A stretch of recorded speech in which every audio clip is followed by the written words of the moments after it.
Cláudio Augusto Canha, e a procuradora do Ministério Público junto a esse tribunal, designada para esta sessão, doutora Elisa Ana Zededin Kono Langner, declaro aberta, no horário regimental, a terceira sessão ordinária desta primeira Câmara.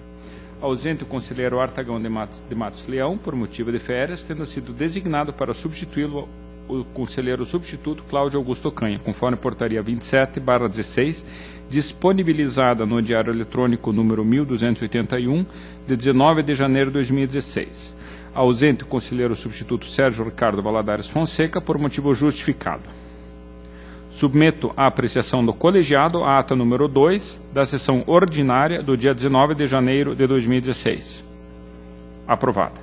Concedo aos membros do colegiado oportunidade para as comunicações previstas no inciso 2º do artigo 436 do Regimento Interno e para a inclusão em pauta dos processos de que trata o parágrafo 4º do artigo 429 do mesmo regimento. Com a palavra, o conselheiro Durval Amaral. Senhor presidente, nos termos do artigo 427 do Regimento Interno, comunico que deferi o sobrestamento do seguinte processo: pensão 62, 88, 58, 10, sobrestamento da Diretoria de Controle de Atos de Pessoal, RICAP. Anotadas as comunicações, eu também tenho sobrestamentos a comunicar. Na Diretoria de Controle de Atos de Pessoal, o processo 923033715, recurso de revisão, até a decisão final do incidente de uniformização de jurisprudência, instaurado no dia 19 de novembro de 2015, autos 93, 85, 90, 15. E na Diretoria de Contas Estaduais, os seguintes processos: admissão de pessoal 83995013 e 1100796614 e o ato de inativação 9551/14. Deixo a palavra livre. Concedo a palavra ao conselheiro José Durval Matos do Amaral para o relato de sua pauta. Senhor presidente, senhor conselheiro substituto, senhora procuradora, senhora secretária, inicio minha pauta pelo processo 401440/13.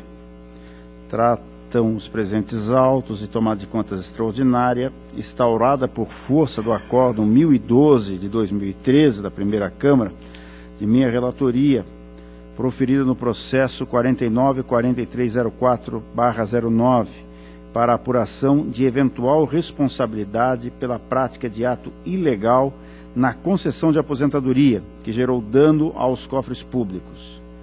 Foi concedida inicialmente a aposentadoria especial de professora a servidora Sônia Maria Jorge de Almeida, tendo o processo sido encaminhado a essa corte para fins de registro. Durante a instrução, verificou-se que a servidora não fazia jus à referida inativação, vez que não possuía o requisito essencial para a aposentadoria de professora, qual seja o tempo de 25 anos de efetivo exercício no magistério. O ato foi, então, retificado em novembro de 2010, para constar como fundamento legal o artigo 2º, parágrafo 1º da Emenda Constitucional 41 de 2003, tendo retornado para reanálise nesse tribunal em 17 de março de 2011. Tendo em vista a necessidade de digitalização do processo, houve necessidade de sua permanência no sítio de digitalização desse tribunal e, considerando ainda a inativação do conselheiro relator do processo, conselheiro Rães, o processo foi redistribuído por vacância em 21 de junho de 2012, quando voltou a tramitar. Em suas manifestações, a DIJUR e o Ministério Público de Contas concluíram pela legalidade do ato de inativação, retificado para constar como fundamento legal o artigo 2º, parágrafo 1º da lei, da emenda complementar, número 41 de 2013, emenda constitucional 41 de 2003. Esse relator, contudo, determinou nova remessa à unidade técnica e ao parquê para verificação do preenchimento dos requisitos legais para a aposentadoria com fulcro no novo fundamento legal adotado, ocasião em que ambos os segmentos desta Casa concluíram pela resposta negativa ao quesito, sugerindo a abertura de contraditório aos responsáveis. Em resposta, foi encaminhado o decreto 19.508, de 31 de outubro de 2012, procedendo à reversão, portanto, a reversão da aposentadoria da servidora em tela, com o retorno da mesma às suas funções.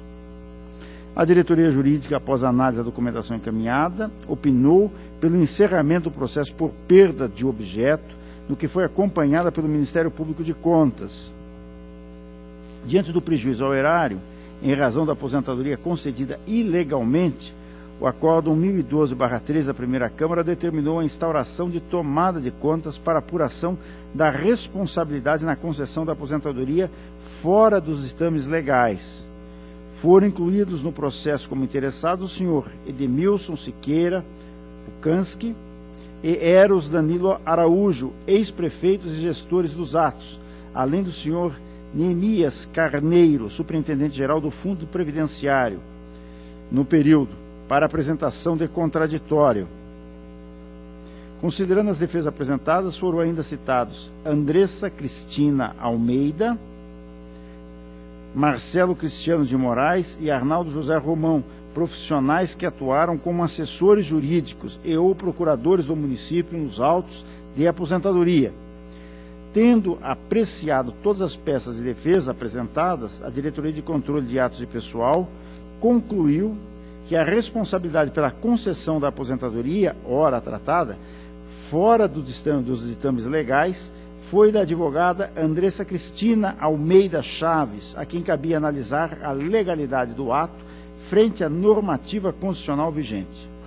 Conforme destaca a unidade técnica, o processo foi remetido à origem para atendimento de diligência que questionava o preenchimento do lapso temporal exigido para a aposentadoria especial de professora, e após a emissão de certidão de tempo de contribuição, onde consta que o tempo prestado incluía período prestado em cargo comissionado, exercício fora de sala de aula, a assessora, a quem caberia a análise da legalidade do ato, deixou de responder à diligência, limitando-se a devolver o processo a esta corte sem emitir qualquer parecer e deixando de alertar o gestor sobre a inativação irregular. Ao final, a ADICAP opina pela procedência parcial da presente tomada de conta extraordinária, sendo procedente apenas com relação à parecerista, doutora Andressa, pelo motivo de culpa ou erro grosseiro, quando na análise da inativação irregular, com aplicação de multa proporcional ao dano e sem prejuízo do ressarcimento dos valores indevidamente pagos à aposentada, destacando que a beneficiária da inativação não tem a obrigação de devolver os valores recebidos em face de sua natureza alimentícia. Quanto ao valor a ser restituído, a ADICAP aponta que o ato de aposentadoria é o Decreto 16.204 de 2009, publicado em 24 de setembro de 2009, que concedeu proventos à servidora no valor de R$ 1.116,97, que se deu pelo Decreto 19.508/12, publicado em 22 de 11 de 2012. O Ministério Público acatou integralmente o opinativo da unidade técnica. O voto. Os opinativos que instruem o feito são uníssonos em afirmar a procedência parcial da presente tomada de conta extraordinária, imputando a responsabilidade pela concessão irregular da aposentadoria em comento à assessora jurídica responsável pela emissão de parecer acerca da legalidade do ato. De fato, ainda que ocorresse um equívoco na apreciação inicial do benefício, destaco que, mesmo quando questionada por meio de diligência dessa Corte especificamente sobre o preenchimento da condição para aposentadoria especial da professora Sônia Maria Jorge de Almeida e de posse de certidão emitida pela Divisão de Recursos Humanos da Secretaria Municipal de Administração, onde consta que a servidora não permaneceu em sala de aula pelo lapso temporal exigido, a assessora deixou de analisar a matéria à luz da normativa constitucional pertinente, ou seja, o artigo 40, inciso 3, parágrafo 5º da Constituição Federal, clara e cristalina quanto à exigência de 25 anos de efetivo exercício das funções de magistério para o caso em tela, limitou-se a remeter o processo de volta a esse tribunal sem novo opinativo a respeito da questão suscitada.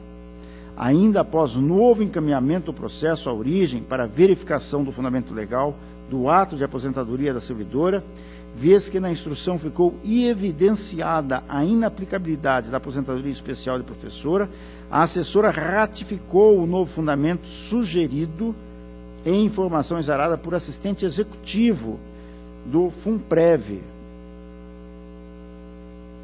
cujos requisitos a servidora também não preenchia, induzindo o gestor em erro na retificação do ato. Diante do acima exposto, acato os opinativos da Unidade Técnica e do Ministério Público de Contas quanto à procedência parcial da presente tomada de contas e pela responsabilidade de Andressa Cristina Almeida Chaves pela emissão de parecer que resultou em ato de aposentadoria em desacordo com os ditames legais, entendendo cabível a aplicação de multa administrativa à mesma. Contudo, discordo da sugestão de devolução dos valores pagos, tendo em vista que o processo, por motivos de digitalização e de redistribuição de relatoria por vacância, permaneceu nesse tribunal por longo período, que, por certo, impediu a correção do ato em data anterior, o que penalizaria injustamente a parecerista. Isto posto, acato parcialmente as manifestações da Diretoria de Controle de Atos de Pessoal e do Ministério Público de Contas e voto pela procedência parcial da presente tomada de contas extraordinária e consequente irregularidade das contas em relação a Andressa Cristina Almeida Chaves. 2. Pela aplicação da multa prevista no artigo 87, inciso 4º, a linha G, da Lei Complementar Estadual número 103 de 2005, a Andressa Cristina Almeida Chaves, por praticar ato do qual resultou contrariedade ou ofensa à norma legal. É o relatório e voto, senhor presidente. Que está em discussão.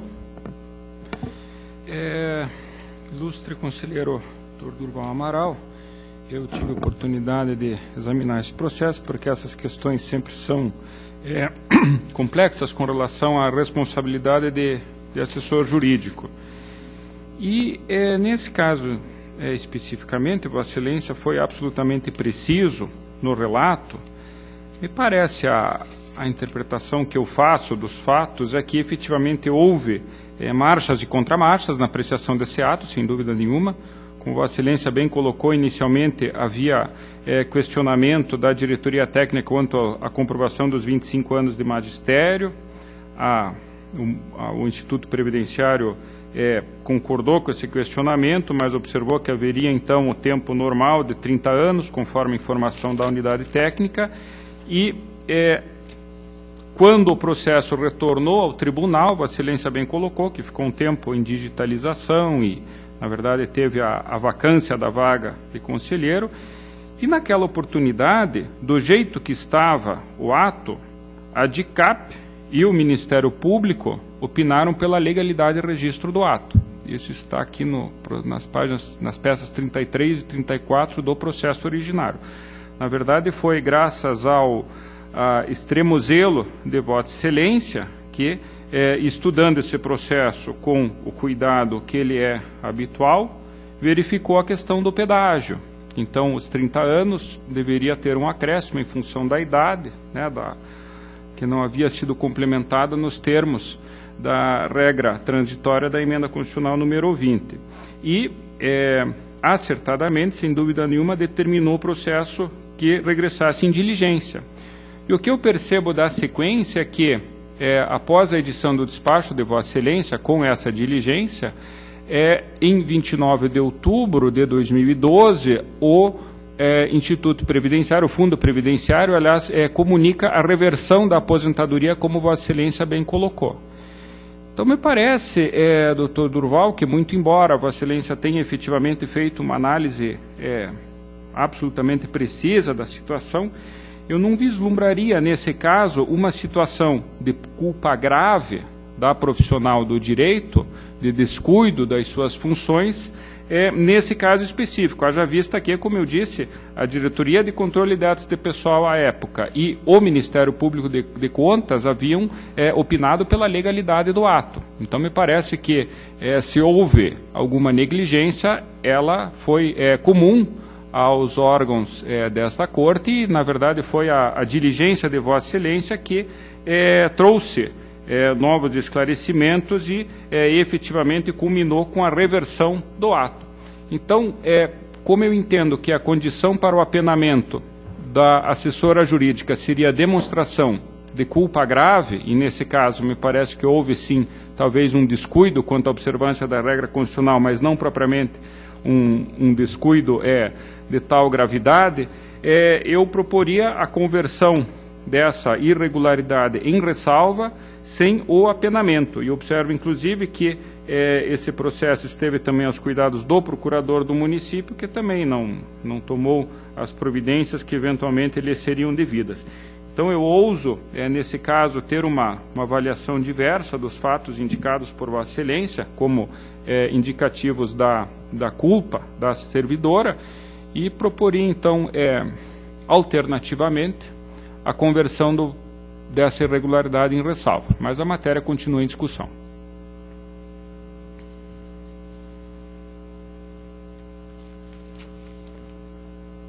Senhor presidente, você me permite? Por favor, Vossa Excelência tem a palavra. Vossa Excelência foi extremamente preciso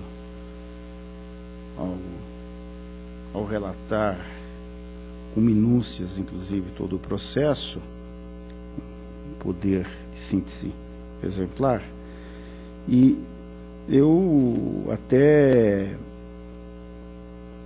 entendo a preocupação de Vossa Excelência em não punir a parecerista. Eu entendo. E até porque, como muito bem colocado por Vossa Excelência, os nossos próprios órgãos técnicos, num primeiro momento, haviam também se manifestado no sentido, inclusive, da homologação. Mas o que me fez persistir na busca dessa sanção parecerista foi que, mesmo após o tribunal baixar em diligência, ela, em uma flagrante ilegalidade dos 25 anos que não havia cumprido em sala de aula e atestado pelo órgão técnico lá, os recursos humanos da prefeitura, ela teve ali uma oportunidade muito tranquila, uma evidência muito forte para rever o seu posicionamento. E ela novamente agiu de forma, penso até, com uma desídia mesmo profissional. E quando ela recebeu essa informação, ela não tomou as providências, que seria natural, não tem 25 anos de exercício efetivo do magistério, automaticamente não se submeteria. Então, ela teve uma nova oportunidade e não o fez. E, novamente, ela age de forma, com uma displicência profissional, vamos assim dizer, porque um técnico, um analista, sugere um novo enquadramento e ela, Ctrl+C, Ctrl+V, já encaminha novamente para o tribunal. Então, ela teve, depois de todo o episódio, todos os problemas que efetivamente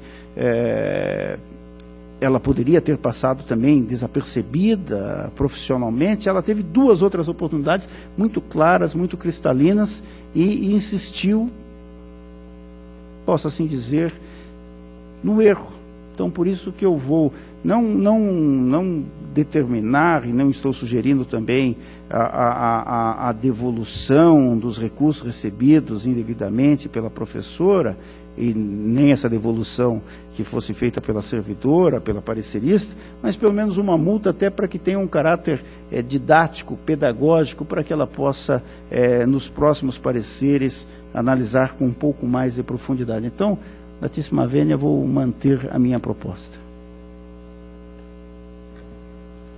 Perfeitamente. Eu também mantenho a minha proposta. Eu entendo que houve, na verdade, aproximadamente aí a disponibilização do despacho de Vossa Excelência solicitando a retificação foi de 14 de novembro de 2012, pelo que eu vejo aqui, a petição encaminhada foi do final do mês de novembro. O motivo da ressalva seria justamente esse descuido anterior, né, mas que eu digo, nossas unidades técnicas também corroboraram.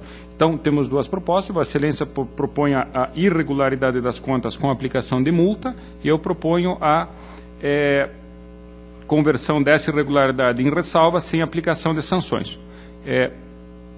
Consulto o conselheiro Cláudio Canha como vota. Senhor presidente, eu voto com o relator. Apenas sugeriria que fosse acrescentada uma determinação ao município para verificar se os valores pagos indevidamente foram recolhidos e que tome as devidas providências nesse sentido.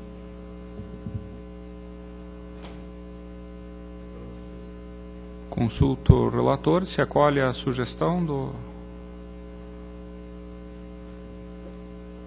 Eu tenho a segunda parte da sugestão, eu tenho uma dificuldade porque na minha proposta de voto eu não estou determinando o recolhimento dos valores pagos indevidamente, até porque, conselheiro Cláudio Canha, talvez fosse um pouco desarrazoado essa determinação, porque o processo ficou muitos anos no âmbito do tribunal, nesse processo de digitalização, e se o próprio tribunal tivesse reparado, analisado anteriormente com mais velocidade esse processo, talvez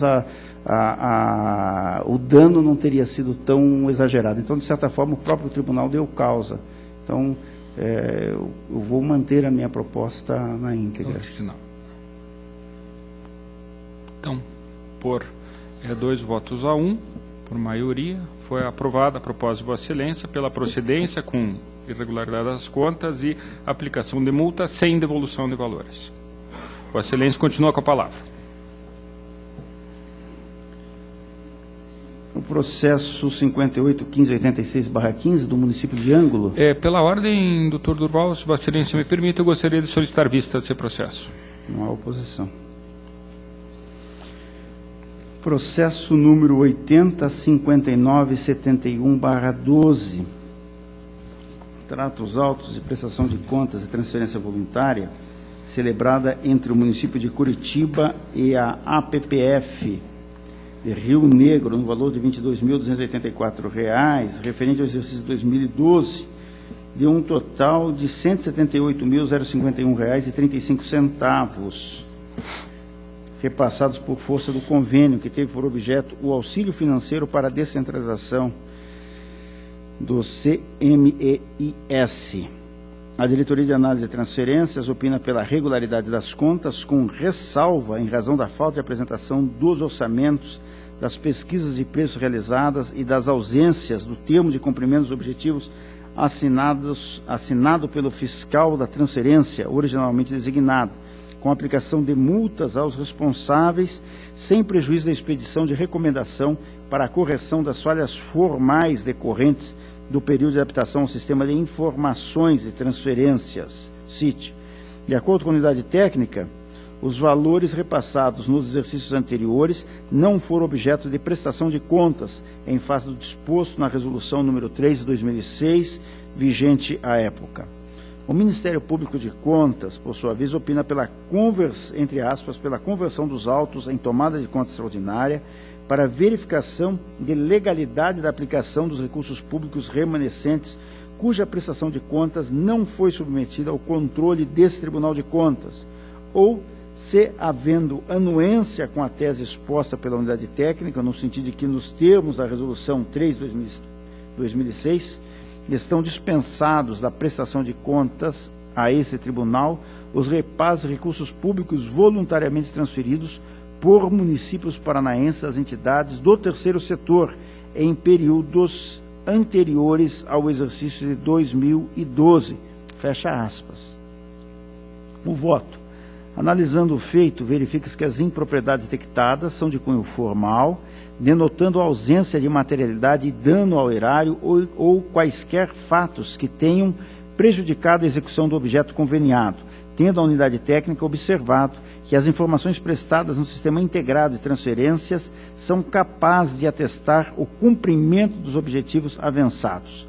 Assim, considerando todo o exposto e citando como precedentes o acórdão os números 589715 e 590515 da segunda Câmara, deixo de acatar a proposta do órgão ministerial e, acatando parcialmente o opinativo da DAT, voto pela regularidade das contas com ressalva em razão da ausência de apresentação dos orçamentos das pesquisas de preços realizadas e expedição de recomendação ao jurisdicionado para a correção em futuros convênios das impropriedades formais, afastando a aplicação das multas propostas cabíveis no caso de irregularidade das contas. É o relatório e voto. Que está em discussão. Conselheiro Durval, eu de antemão já manifesto minha absoluta convergência com o posicionamento de Vossa Excelência. Apenas eu entendo que, dadas as colocações do Ministério Público nesse processo, e me parece que há outros na pauta de Vossa Excelência nesse mesmo sentido, eu ouso tecer alguns comentários. A insurgência do Ministério Público é quanto à ausência da exigência de prestação de contas nos anos anteriores ao nosso SIT, ao nosso Sistema Integrado de Transferências. Na verdade, para isso, eu me permito fazer um breve retrospecto, que o Tribunal começou a analisar essas prestações de contas com a Resolução 3 de 2006, onde pela primeira vez se iniciou uma investigação sobre as transferências municipais.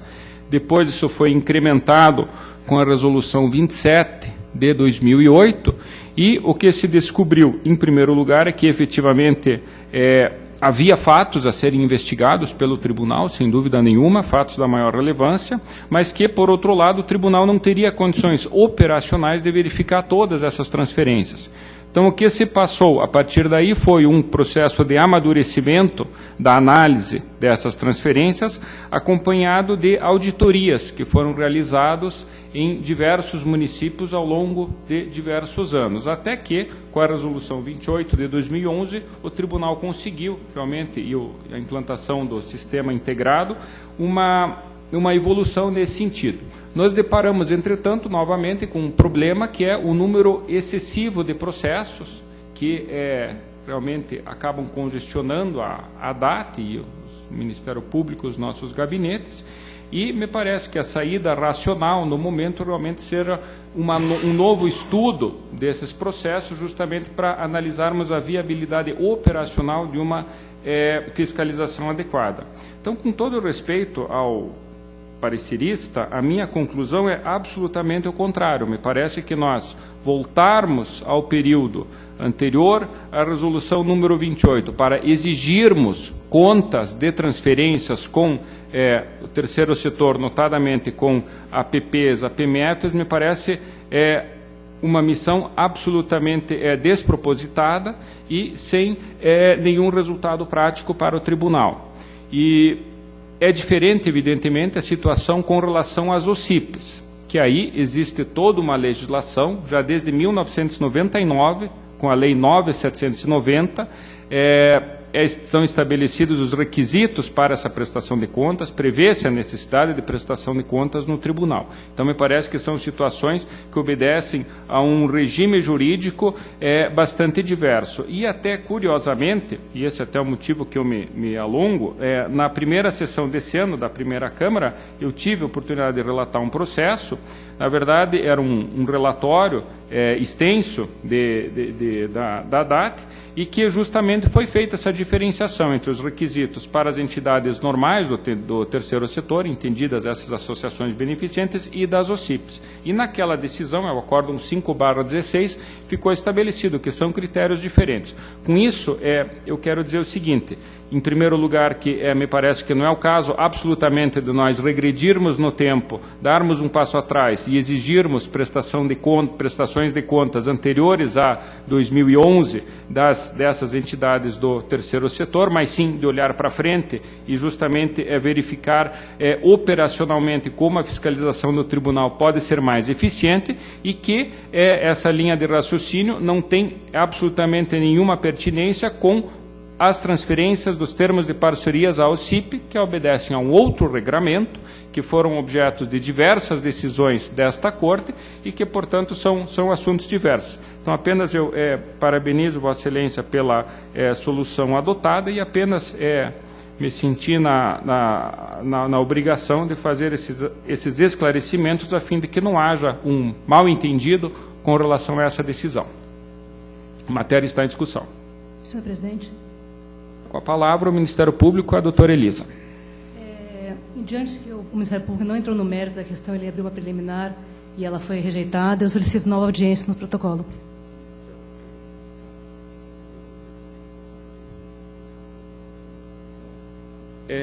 Senhores conselheiros, eu vou suspender a sessão por 1 minuto, até o doutor Tiago comparecer.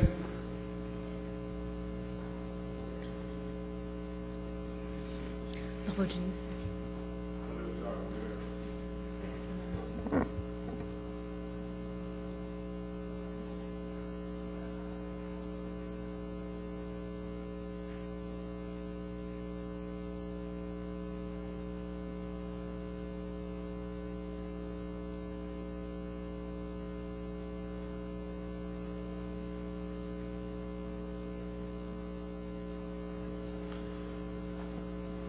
Agradeço ao doutor Tiago Barbosa Cordeiro, diante da ausência do conselheiro Cláudio Canha, que não se sentiu bem.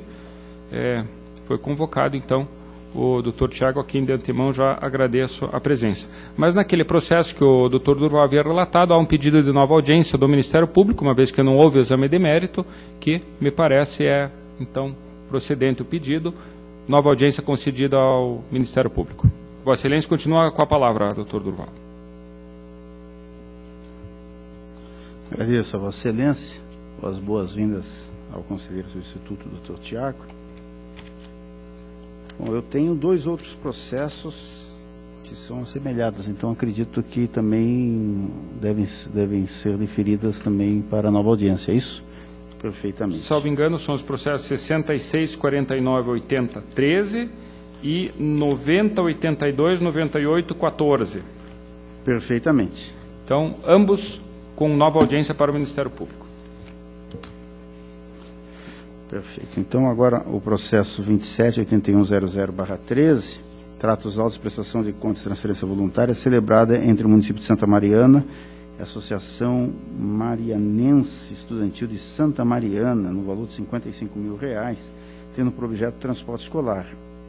A Diretoria de Análise de Transferência do Ministério Público foram uníssonos ao concluir pela regularidade das contas, com ressalva em razão da existência de saldo bancário após a vigência do ajuste, porém de valor ínfimo, R$ 24,44, além de recomendação às partes visando a correção dos aspectos formais. O voto, desse modo, em consonância com os precedentes dessa Casa e com os opinativos técnicos emitidos nos autos, voto pela regularidade com ressalva e recomendação. Em discussão, votação, aprovado. Processo 93.1451.14. Trata-se de prestação de contas de transferência voluntária celebrada entre a Fundação Araucária e a Universidade Federal do Paraná, no valor de R$ 398.071,20, tendo por objeto o Programa de Apoio Institucional para Organização e Participação em Eventos Técnicos Científicos. A Diretoria de Análise de Transferências, após a análise do contraditório, concluiu pela ressalva do item relativo à despesa realizada fora da vigência, ante a ausência de indício de dano ao erário ou à execução do objeto do convênio. No tocante às demais impropriedades, ante a sua natureza formal, manifestou-se pela emissão de recomendação às partes visando a correção das falhas. O Ministério Público corroborou a instrução e também, nesse sentido, é o voto do relator pela regularidade com ressalva e recomendação. Em discussão, votação, aprovado.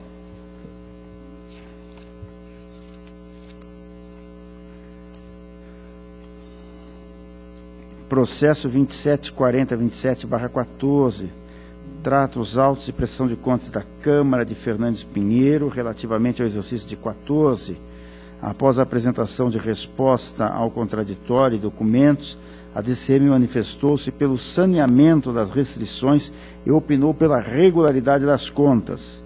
O Ministério Público acompanhou a unidade técnica e, nesse sentido, é o voto do relator pela regularidade das contas. Em discussão, votação, aprovado. Processo 27.77.35.14. Trata os autos de prestação de contas do Instituto de Previdência dos Servidores Municipais de Araputi, exercício financeiro de 13. A Diretoria de Contas Municipais manifestou-se pela irregularidade das contas em razão de 1. Falta de credenciamento das instituições para receberem as aplicações e investimento dos recursos do regime próprio de Previdência Social. 2. Funções de assessoria jurídica. E 3.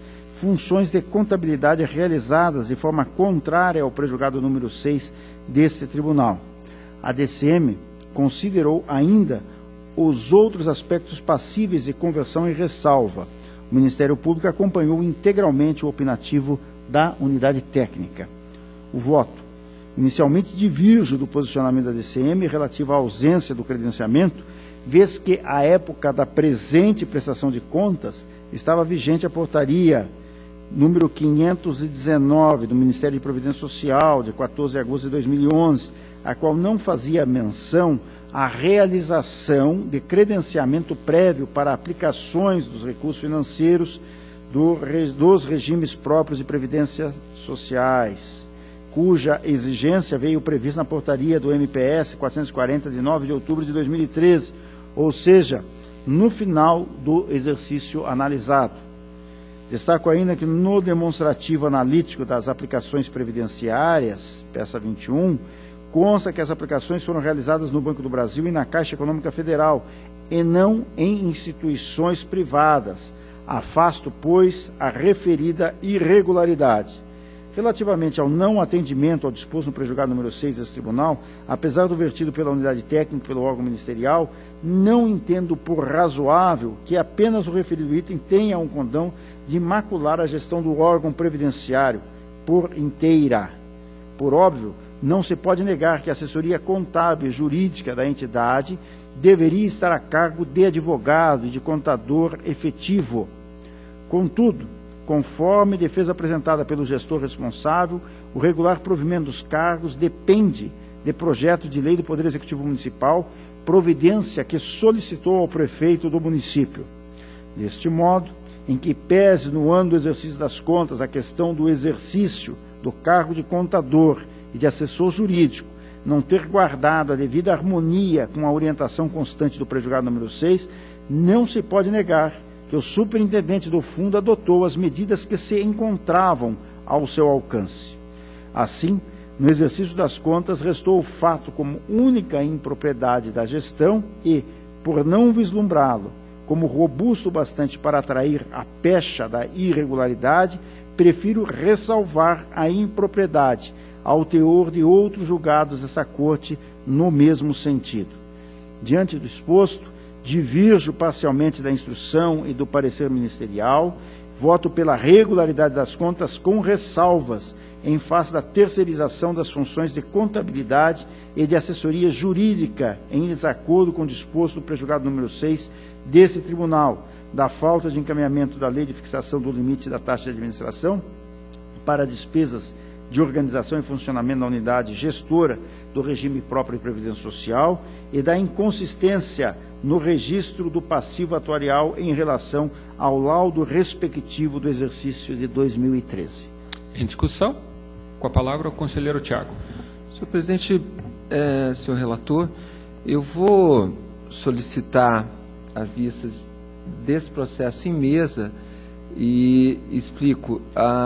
Essa primeira irregularidade que Vossa Excelência afasta com base em portaria do Ministério da Previdência Social, que só foi modificado o seu conteúdo no final do exercício de 2013, essa mesma questão já fui relator de processo, me lembro bem, que é do Instituto de Previdência do município de Rio Negro. E, na verdade, o fundamento da irregularidade era, me parece, que a própria Constituição Federal. Então, para que eu possa verificar até o final da sessão, se for possível, gostaria de olhar esse aspecto. Não há objeção, mas só para, não sei se auxilia ou não, as aplicações foram feitas no Banco do Brasil e na Caixa Econômica Federal. Só esse... Em vistas, então, processo ao conselheiro Tiago Barbosa Cordeiro. Vossa Excelência continua com a palavra. Processo 279363/14, trata os autos de prestação de contas do Instituto de Previdência dos Servidores Públicos do município de Nova Londrina, relativas ao exercício financeiro de 13. A DCM, após análise contraditória, concluiu pela irregularidade das contas e conversão em ressalva quanto à inconsistência no registro passivo atuarial em relação ao laudo respectivo do exercício 2013, no que foi acompanhada pelo Ministério Público de Contas. O voto, compulsando o processo, verifico que consta da manifestação da Diretoria de Contas Municipais apenas uma restrição que a unidade técnica entendeu não ter sido saneada durante a instrução: a falta de credenciamento das instituições bancárias em que o Instituto de Previdência mantém seus investimentos financeiros. Divirjo do posicionamento da DCM relativamente à ausência do credenciamento, vez que à época da presente prestação de contas estava vigente a portaria, é a mesma situação anterior, de 14 de agosto de 2011. Mas eu vou concluir a proposta de voto, depois, se o conselheiro entender que pelo pedido de vista em mesa não há objeção, a qual não fazia menção à realização de credenciamento prévio para aplicações de recursos financeiros do regime próprio de previdência social, cuja exigência veio prevista na portaria do MPS 440, de 9 de outubro de 13, ou seja, no final do exercício analisado. Afasto, pois, a irregularidade do referido item. Isso posto, voto pela regularidade das contas com ressalva, em razão da inconsistência no registro do passivo atuarial em relação ao laudo respectivo ao exercício 2013. É a proposta. Está em discussão. O doutor Tiago solicita vistas a exemplo do anterior. Vistas concedidas.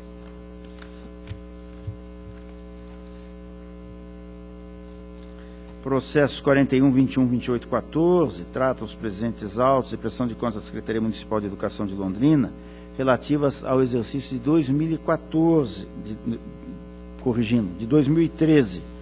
A Diretoria de Contas Municipais sugeriu a regularidade das contas, uma vez que sanadas as restrições apontadas na primeira instrução.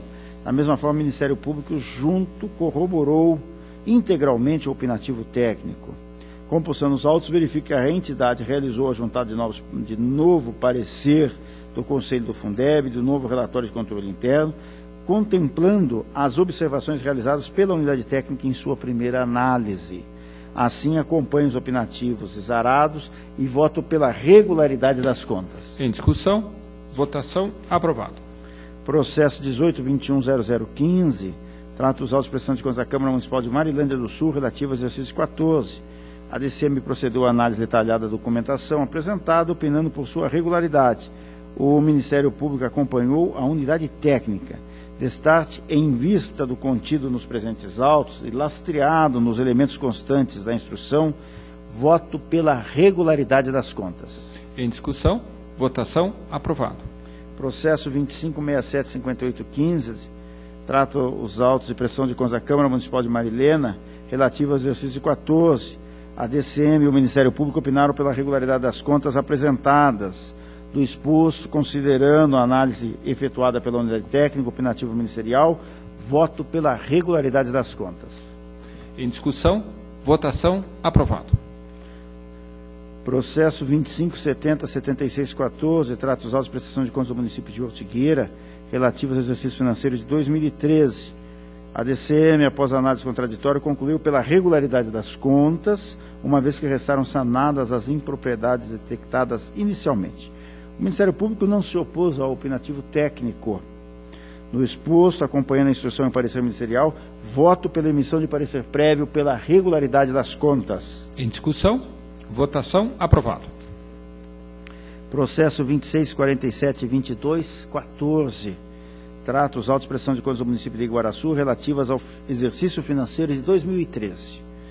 A Diretoria de Contas Municipais concluiu pela irregularidade das contas em face da ausência de encaminhamento do parecer do controle interno e do relatório de funcionamento da unidade de controle interno, pois os documentos enviados foram considerados nulos, em face do relatório de controle interno ter sido emitido antes do fechamento do SINAM, que ocorreu em 14 de maio de 2015. O Ministério Público não se opôs ao opinativo técnico pela recomendação de desaprovação das contas. O voto: verifico que as restrições remanescentes referem-se ao fato do município não ter emitido novo relatório de controle interno após o fechamento do SINAM, que ocorreu em 14 de maio de 15, pois se encontram nos autos o relatório de controle interno do exercício e o parecer do controle interno retificado. Desse modo, nos termos já decididos por esse relator, a exemplo do protocolado 27.186914, considera a restrição apontada pela DCM como motivo de ressalva, uma vez que a orientação desse tribunal, não atendida pelo município de Iguaraçu, foi veiculada no site desse tribunal em 27 de agosto de 2014, não havendo prova nos autos de que o gestor responsável tenha tomado ciência de seu teor em tempo hábil. Assim, divirjo dos pareceres técnicos e voto pela emissão de parecer prévio pela regularidade das contas, ressalvando o não encaminhamento do relatório do controle interno e respectivo parecer assinado pelo controlador interno, emitido após o envio do SIM-AM. A matéria está em discussão. Em votação, aprovado. Senhor presidente, a minha pauta está atendida. Agradeço a Vossa Excelência e aos demais. Presidente, que agradece a Vossa Excelência a participação. Passo então ao relato dos processos da minha pauta. Tenho inicialmente o alerta 68770815 do município de Tamarana, em que a DCM aponta a extrapolação do limite de 95% do limite da Lei de Responsabilidade Fiscal com relação à despesa de pessoal. Regularmente citado, o gestor, senhor Paulino de Souza, apresentou defesa. A DCM analisa a defesa, mas mantém a irregularidade. Inclusive, estende esta situação de limite até 30 de junho de 2015, com o índice de 53,29% da receita corrente líquida. Parecer do Ministério Público também é pela confirmação do alerta. Esse também é o meu voto. Na verdade, ficou caracterizada a situação não apenas no fechamento de 2014, mas sim também no primeiro semestre de 2015. Houve a questão da consideração de despesas com uma empresa, que a DCM fez uma divisão do que poderia ser considerado despesa com pessoal e considera, então, o índice como sendo de 53,29%, ou seja, acima dos 95% do limite permitido. Então, o voto acompanha a instrução pela emissão do alerta, também pela recomposição do índice de despesa de pessoal de 30 de 6 de 2015, nos termos indicados pela instrução, sem prejuízo, evidentemente, que essa matéria venha a ser reanalisada na prestação de contas municipal, com encaminhamento dos autos à Diretoria de Controle de Dados de Pessoal, para análise das restrições do parágrafo único do artigo 22 da Lei de Responsabilidade Fiscal e, na sequência, a DCM, para apreciação conjunta quando da análise da prestação de contas do exercício de 2015 nos moldes do parágrafo 3º do artigo 286 do Regimento Interno. É o voto. Matéria encontra-se em discussão. Votação. Aprovado. O processo seguinte, senhores conselheiros, 213.15.13, eu vou solicitar o adiamento, tendo em conta que, justificadamente, os procuradores de uma das partes justificaram a impossibilidade de comparecimento a esta sessão e, ao mesmo tempo, o interesse na sustentação oral. Então, me parece de todo razoável que seja adiado para possibilitar o exercício dessa prerrogativa pelos procuradores da parte que assim solicitou. Então, adiado o processo 213.15.13. 233.18.13 trata novamente de uma tomada de contas extraordinária, instaurada com a finalidade de apurar a irregularidade e gasto em publicidade e propaganda feitos na Câmara Municipal de Curitiba entre os exercícios 2006 e 2011, com origem na concorrência 2/2006. Estamos aqui tratando do achado número 14 do relatório preliminar 29/12. Ele trata da subcontratação das empresas Signon Comunicação e Marketing Limitada, no período de maio de 2006 a abril de 2011, no valor total de R$ 311.500. Nani Publicidade Limitada, no período de abril de 2007 a março de 2011, no valor de R$ 366.000, Palavras Comunicação Limitada, no período de maio de 2006 a julho de 2009, no valor de R$340 mil. Munhoz e Linhares Limitada, no período de agosto de 2009 a março de 2011, no valor de R$248 mil, totalizando, portanto, R$1.265.500. Foram chamados aos autos o presidente da Câmara à época, senhor João Cláudio de Rosso, os diretores Relino Schlegel, João Carlos Milani dos Santos, Visão Publicidade Limitada e seus sócios Luiz Eduardo Turkiewicz e Adalberto Jorge Gelbeck Júnior, o vereador Tico Kuzman e os senhores Luiz Francisco Rodrigues e Robinson Alves Matias. Após análise das defesas, a DCM produziu sua instrução, opinando pela irregularidade das contas e adoção das medidas que serão analisadas quando do voto, e o Ministério Público acompanha na íntegra a instrução. Na verdade, senhores conselheiros, aqui houve transferência para essas 4 empresas. A situação é muito semelhante àquelas que já tratamos em processos anteriores, não há qualquer justificativa para esses pagamentos. Na verdade, tratou-se em grande maioria da publicação de matérias que já constavam do próprio site da Câmara de Vereadores, produzidas pela sua própria assessoria, sem nenhuma justificativa. Há ainda descumprimento de regras de natureza formal do contrato, com relação à qualificação técnica da empresa subcontratada, pesquisas de mercado, ausência de contrato, ausência da devida prestação de contas. E o que se observa, em última análise, com relação a essas empresas, é que a Signon Comunicação e Marketing Limitada, que tinha como sócio o senhor Francisco Rodrigues e Francisco de Assis Rodrigues, ela recebia mensalmente valores que oscilavam de R$4 a R$8 mil. Nani Publicidade Limitada recebia valores entre R$6 e R$10 mil. Dessa última,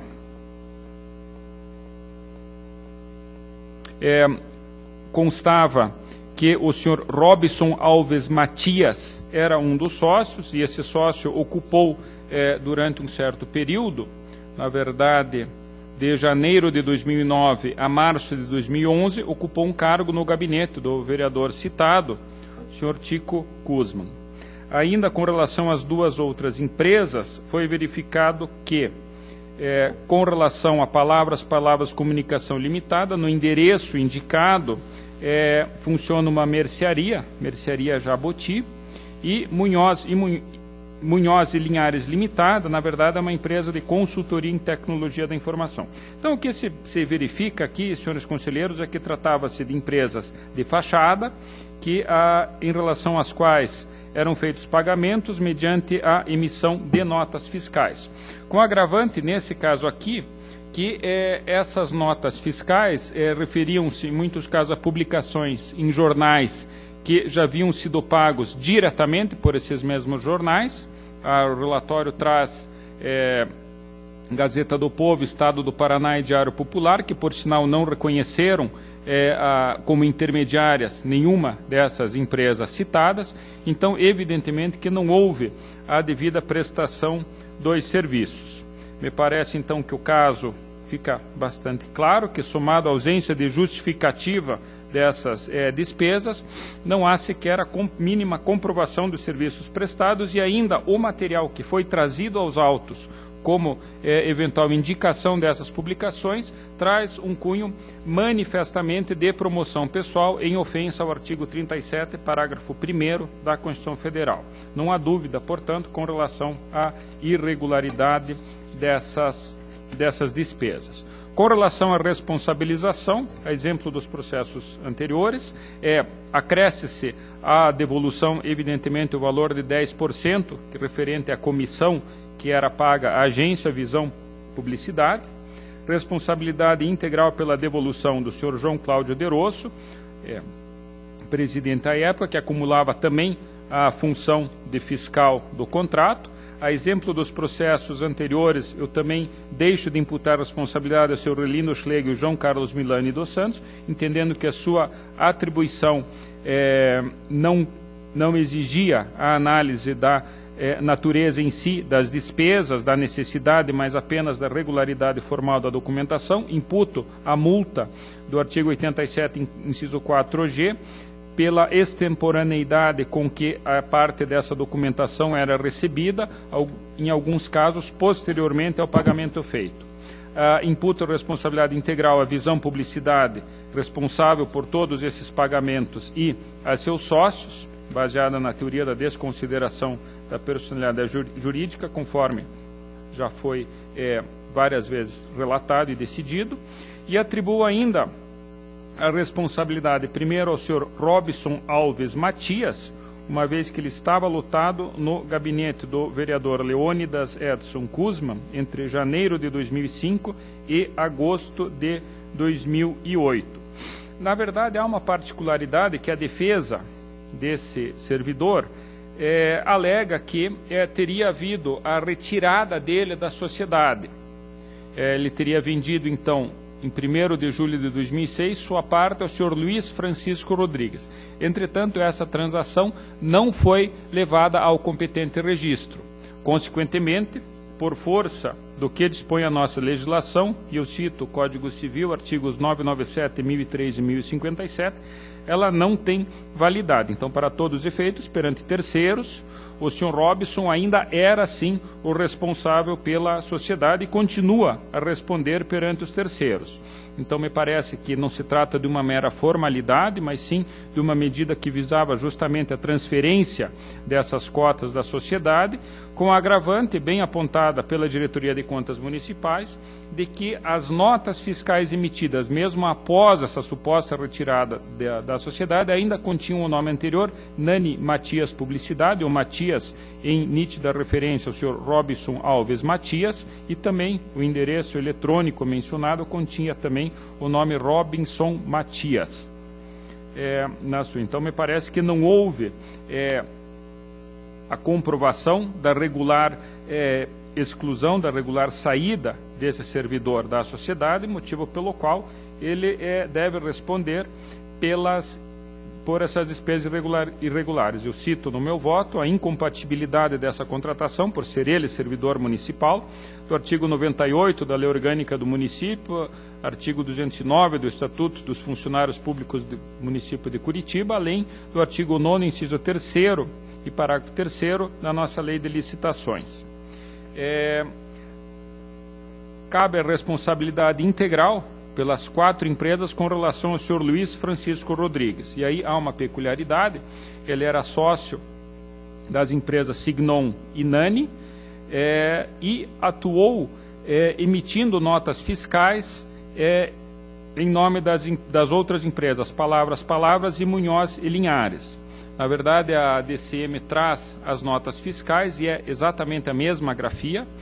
Não foi negada a autoria pelo referido, pelo senhor Luiz Francisco Rodrigues, de modo que está devidamente caracterizada a sua responsabilidade. Era ele que efetivamente assumia praticamente o protagonismo na produção da documentação que ensejava esses pagamentos irregulares. Então, me parece que também não há dúvida com relação à sua responsabilidade. A sua defesa limita-se a dizer que eram atividades de empresa privada. Evidentemente que estamos aqui a analisar despesas públicas, recursos de origem orçamentária da Câmara de Curitiba. Ele também se insurge contra a ausência de juntada aos autos do processo licitatório da Visão Publicidade. Me parece que essa matéria é absolutamente estranha ao presente objeto. Na verdade, já foi tratada nos achados de 1 a 4 e, a rigor, o que nós estamos aqui analisando é justamente a execução daquele contrato, mais especificamente em relação a essas 4 empresas citadas. Então, não há que se cogitar de nulidade ou de qualquer tipo de cerceamento de defesa. Como eu disse, está bastante caracterizado o protagonismo desse cidadão, do senhor Luiz Francisco Rodrigues, justamente na prática desses atos irregulares. Com relação ao vereador Leônidas Edson Kuzma, aqui há uma peculiaridade. Muito embora o senhor Robson tenha efetivamente sido lotado no seu gabinete, o que se verifica é que nenhuma documentação indica qualquer tipo de benefício ou qualquer tipo de ciência por parte desse vereador. Não há, diferentemente de outros casos em que envolveram agentes políticos dessa natureza, não há em toda a documentação indicada qualquer menção, qualquer referência, por exemplo, a algum programa de rádio ou de televisão apresentado pelo agente político, ou que de alguma forma tenha havido a predominância das reportagens com cunho de promoção pessoal em favor desse mesmo agente político.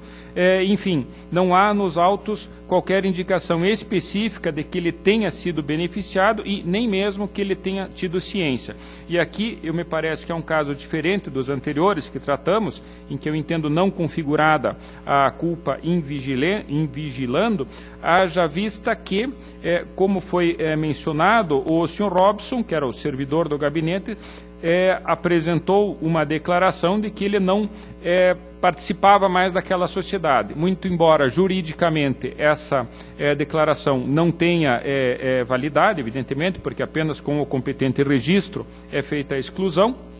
Nesse caso específico, me parece que isso serve como um indicativo de que, exteriormente, ele, pelo menos dentro da Câmara de Vereadores, ele não, possivelmente não se apresentasse como efetivamente o destinatário dos pagamentos da Visão Publicidade à empresa Signon. Isso, então, me parece que justificaria ou, em tese, permitiria a alegação de ausência de ciência quanto a essas atividades pelo vereador, o senhor Chico Kuzma. Então, eu excluo, nesse caso específico, reiterando que é uma situação bastante diferente daquelas que verificamos em outros casos, em que realmente não há elementos concretos a indicar a responsabilidade do agente político.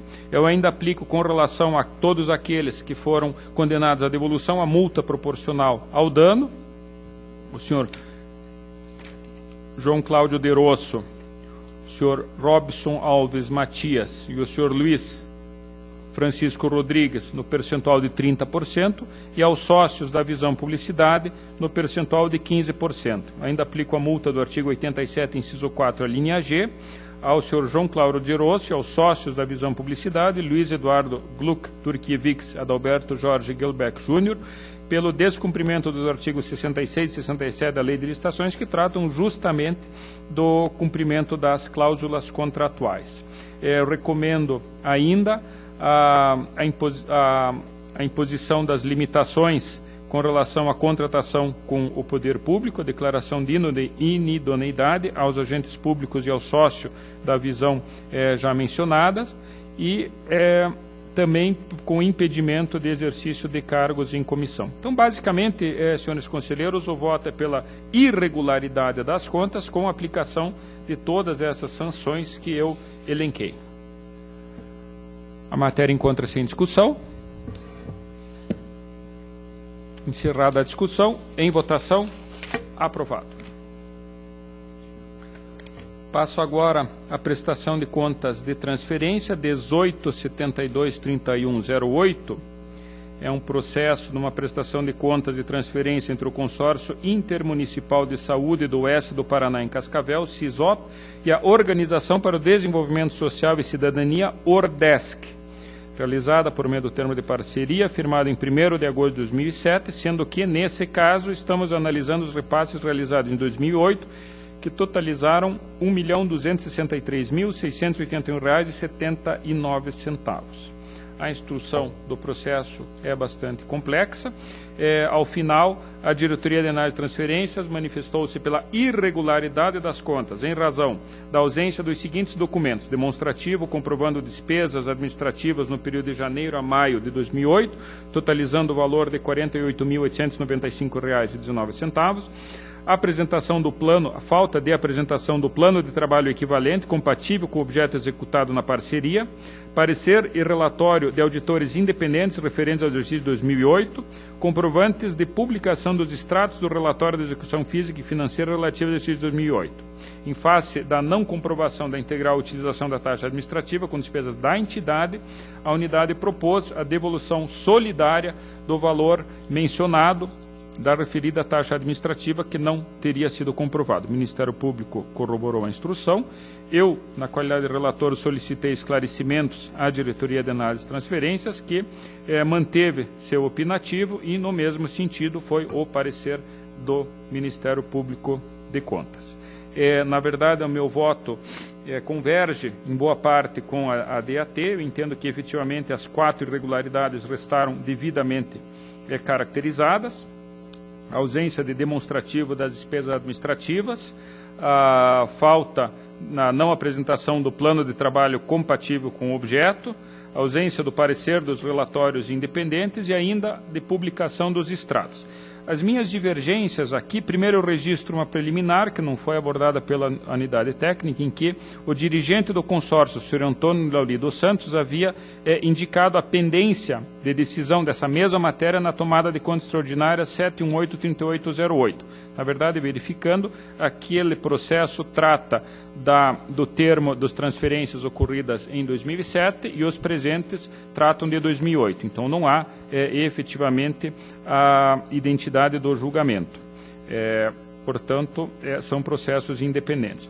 Por outro lado, eu apenas gostaria de deixar clara a minha divergência com relação à DAT, que entende que a terceirização irregular de mão de obra somente estaria caracterizada quando houvessem cargos públicos não ocupados e com relação a essas funções estivesse sendo feita a transferência voluntária, o objeto do termo de parceria. Eu entendo que não é esse o fundamento que o tribunal tem adotado, mesmo não existindo cargos na estrutura funcional, me parece que uma transferência por meio de um termo de parceria, em desacordo com a Lei 9.790, e que não tenha sido demonstrada a efetiva aplicação dos recursos no objeto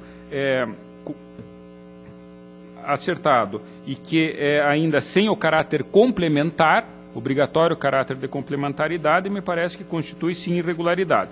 Até eu cogitei na instrução do processo de reabrir a fase de contraditório em virtude dessas deficiências não apontadas, no meu entender, na instrução.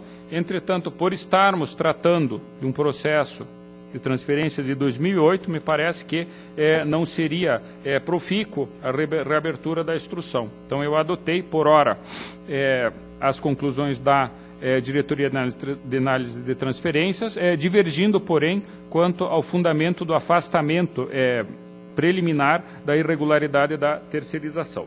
Outra situação que me parece que deve ser esclarecida é que o senhor Paulo Roberto Ribeiro, que era o dirigente da OCIP, ele faleceu em 16/8/2012. E, em relação ao espólio, aos herdeiros, não houve a citação.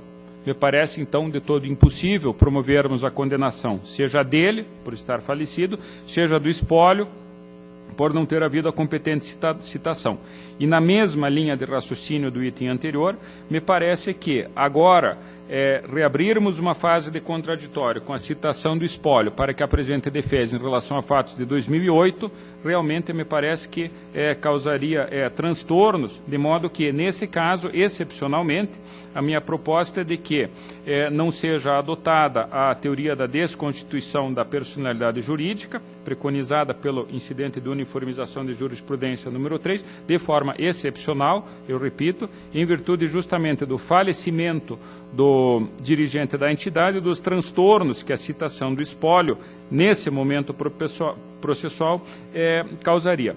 Eu divirjo, entretanto, novamente da unidade técnica com relação à imputação de responsabilidade do presidente do consórcio, o senhor Antônio Lauri dos Santos. A unidade técnica, muito embora ele tenha sido citado, tenha apresentado a defesa, a unidade técnica silencia-se quanto à imputação de responsabilidade. Eu entendo sim que ele foi o ordenador de despesa.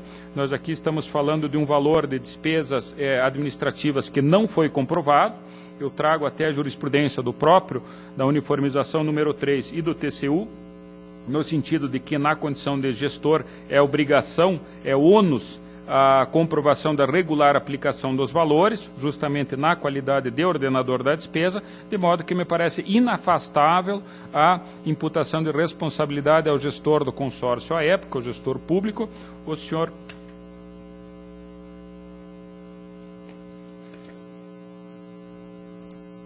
Antônio Lauri dos Santos. Então, o meu voto é divergindo em parte da instrução e do parecer, é pelo julgamento da irregularidade das contas, pelos motivos já analisados, e pela condenação solidária da OCIP, da Organização para o Desenvolvimento Social da Cidadania, Ordesc, e do senhor Antônio Lauri dos Santos, a restituição de R$ 48.895,19, referente a despesas lançadas a título de taxa de administração sem a devida comprovação. Em discussão. Encerrada a discussão, em votação, aprovado. Tenho a seguir, senhores conselheiros, um processo de ato de inativação 5908-1015 do Fundo de Previdência do município de Telêmaco Borba, interessada a senhora Helenice Aparecida Sinkoski, no cargo de professora, aposentadoria com base no artigo 6º da emenda 41. Aqui a polêmica diz respeito ao seguinte, houve... a instrução aponta como 4, mas na verdade houve 6 dias em que teria havido o rompimento ou a descontinuidade do vínculo funcional dessa servidora. O período de 6 dias se deu de 28 de setembro de 2004 a 4 de outubro de 2004, em que ela teria deixado o cargo CLTista de professora no município de Imbaú e assumido o cargo de professora efetiva, estatutário, no município de Telêmaco Borba. A DICAP entende que é possível de ser relevada essa descontinuidade de 6 dias, o Ministério Público, entretanto, insiste que é condição necessária para que seja dada o direito à aposentadoria com as regras do artigo 6º da emenda constitucional, ou seja, com base na última remuneração, a descontinuidade do vínculo com o serviço público. Eu, nesse caso, acompanho a diretoria de controle de atos de pessoal. Eu, muito embora haja efetivamente a orientação do Ministério da Saúde no sentido de que a continuidade do vínculo é fundamental, eu verifiquei que o Tribunal de Contas do Estado de Minas Gerais, por exemplo, tem um outro entendimento, admite a possibilidade de descontinuidade e, sem querer emitir efetivamente uma opinião sobre essa matéria, me parece que a simples polêmica nos autoriza, nesse caso aqui, em que falamos da descontinuidade, dentro do exercício de uma mesma função de professora, sem que, a rigor, tenha havido qualquer comprometimento da questão previdenciária, enfim, dos recolhimentos previdenciários, permite que seja estendido o benefício dessa aposentadoria do artigo 6º. Eu lembro aqui que, em casos desses, em que o simples prazo até a nomeação ou tomada de posse pode implicar nessa descontinuidade. Eu mesmo, na verdade, quando tomei posse aqui, tive que me desligar de um outro cargo público e realmente é uma situação, de certa forma, até complexa, conseguir que se coincida o encerramento de um vínculo com a continuidade do outro. Então, presumindo aqui, evidentemente, a boa-fé da servidora e que, durante toda a sua vida, exerceu suas funções de magistério junto aos municípios, eu proponho, então, o registro do seu ato aposentatório, nos termos em que foi expedido, com base no artigo 6º da emenda 41, conforme posicionamento da DICAP. A matéria está em discussão. Em votação. Aprovado. Processo de admissão de pessoal, 84646512, concurso público da Estrada de Ferro Paraná Oeste S.A. para o provimento de diversos cargos por meio do edital 1 de 2012. Após o contraditório, a instrução da DICAP e o parecer do Ministério Público são pela negativa de registro.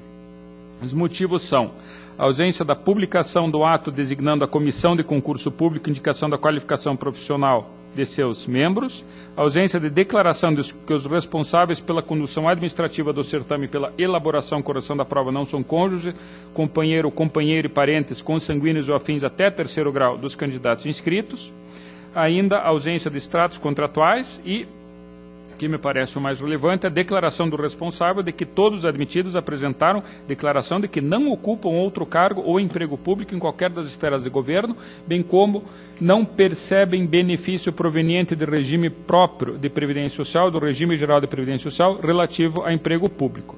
Artigo 37, parágrafo 10º da Constituição, salvo tratar das exceções previstas no artigo 37, incisos 16 e 17.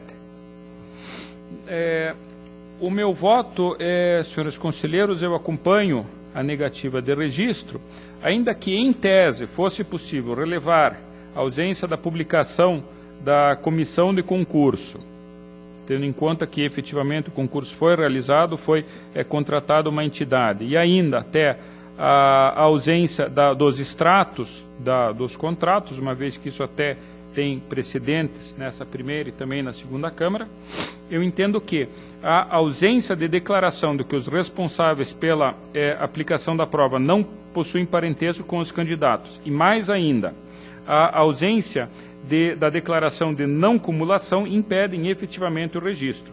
Na verdade, a justificativa da entidade não pode ser aceita, ela limitou-se a dizer que essa exigência não constou do edital. Me parece que nós não estamos falando de uma regra de edital que fosse disponível, mas sim de uma regra constitucional, é justamente o parágrafo 10º do artigo 37 da Constituição e os incisos 16 e 17. Por 3 oportunidades foi feita comunicação eletrônica para a entidade para que apresentasse essa declaração e ela não veio aos autos. Por esse motivo, então, me parece que não há como serem registradas as admissões. O voto é pela negativa de registro. Eu indico uma recomendação apontada pela unidade técnica de que, em face da terceirização dos serviços atinentes à organização de concurso público, atente para a necessária nomeação da comissão interna para acompanhamento e fiscalização do certame. Eu entendo que, pela ausência de cumprimento da diligência, deve ser aplicada a multa do artigo 87, inciso 1º-B, contra o gestor, senhor João Vicente Bresolim Araújo, e, por último, que seja determinada a entidade que, nos termos do prejulgado 11, no prazo de 15 dias, comprove que cientificou os servidores admitidos quanto ao teor da presente decisão, a fim de que tenham a oportunidade de apresentar eventual recurso e, evidentemente, sanar eventual omissão. Então, o voto é pela negativa de registro com a adoção dessas medidas. O que está em discussão? Votação. Aprovado.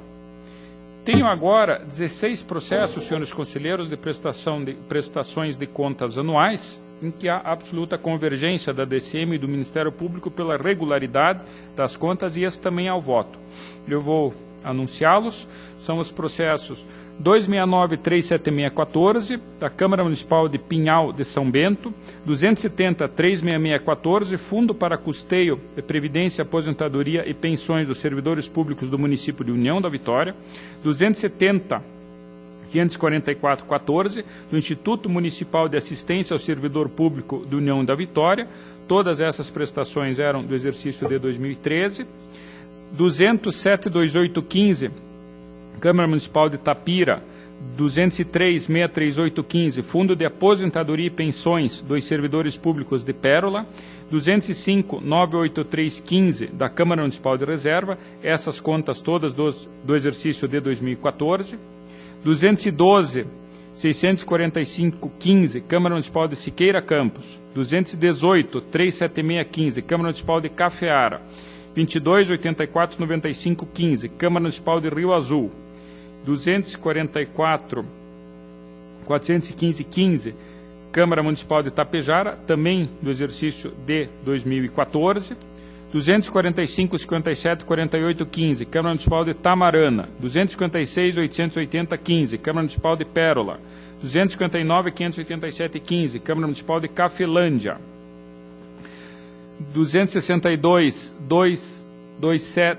262, 227 e 15, Câmara Municipal de Salgado Filho, 263, 568 e 15, Fundo de Previdência do Município de Rio Azul, e 263, 819 e 15, Câmara Municipal de Abaxá, todos esses últimos exercícios de 2015, o voto, portanto, é pela regularidade, acompanhando DCM e Ministério Público. Coloco em discussão, em votação, aprovados. Por último, eu tenho a prestação de contas do prefeito municipal de Pérola, senhor Jefferson Cássio Pradella. É um processo em que a DCM opina pela irregularidade das contas em virtude do fato de que fontes de recursos com saldo a descoberto, saldo financeiro negativo por fonte de recursos, sugerindo aplicação de multa. Ressalvo ainda o relatório de controle interno que não apresentaria conteúdos mínimos. O Ministério Público manifesta-se também pela emissão de parecer prévio pela desaprovação. Eu vou novamente divergir. A indicação aqui seria de um valor de R$ 2.500, então seria fontes de recursos com saldo descoberto, ou seja, justamente um saldo negativo de transferências voluntárias públicas federais. Ao efetuar a sua despesa, o responsável alega que a fonte apontada descoberta se trata de contrapartida de convênio empenhada em fonte vinculada. Infelizmente, o erro não foi percebido a tempo para a correção do empenho, porém, o valor correspondente à contrapartida foi depositado corretamente em conta vinculada, como demonstram documentos em anexo. Me parece, senhores conselheiros, que trata-se efetivamente de uma falha meramente formal e que, além do mais, pelo valor de R$ 2.500, dadas as circunstâncias, não justificaria, no meu entender, a irregularidade das contas. Então, eu proponho a conversão desse item em ressalva, sem aplicação de multa, e apenas uma recomendação envolvendo essa mesma questão da ressalva. É a proposta de voto que eu coloco em discussão. Em votação, aprovado. Creio que a minha pauta está encerrada. Consulto o doutor Tiago se pretende continuar com vista dos processos que solicitou. Não, senhor presidente, gostaria de devolvê-los ainda nessa sessão. O processo 277, 73514 e 279, 36314 seriam esses. Então, senhor presidente, eu verifiquei aqui as anotações que tinha e o voto do relator, do conselheiro Durval Amaral, os dois votos, né, são no sentido de que a portaria foi alterada, né, no final de 2013 e que não seria exigível. Me parece aqui que existia já a lei anterior, a Lei 9.717 de 98, que justamente dispõe sobre regras gerais para a organização e funcionamento dos regimes próprios de previdência, ela já estabelecia, remetia ao Conselho Monetário Nacional a competência para estabelecer critérios de aplicação de recursos dos fundos de previdência. E aqui eu tenho uma resolução de 1999 do Conselho Monetário Nacional que estabelecia, então, esses critérios para a seleção das instituições financeiras que aplicariam esses recursos. No caso, me parece que a Diretoria de Contas Municipais, ao invés de olhar isso na base, se o credenciamento foi feito respeitando esses critérios, que a lógica nos conduz a essa conclusão, ela apenas quer saber se houve ou não o credenciamento.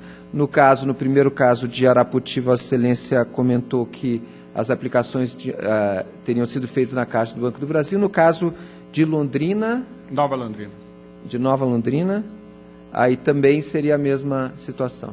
Senhor presidente, eu concordo com o voto do relator, acompanho, então, na devolução. Então, por unanimidade, a discussão está aberta. Eu considero relatado por Vossa Excelência o processo. Em ambos, então, a solução é pela regularidade com ressalva. Agradeço novamente a participação do conselheiro Tiago, que nos socorreu Composição do quórum desta sessão. Deixo a palavra livre. Não havendo quem queira fazer uso, convoco para o dia 2 de fevereiro de 2016, terça-feira, às 14 horas do horário regimental, a 4ª sessão ordinária desta primeira Câmara. Levante-se a presidente.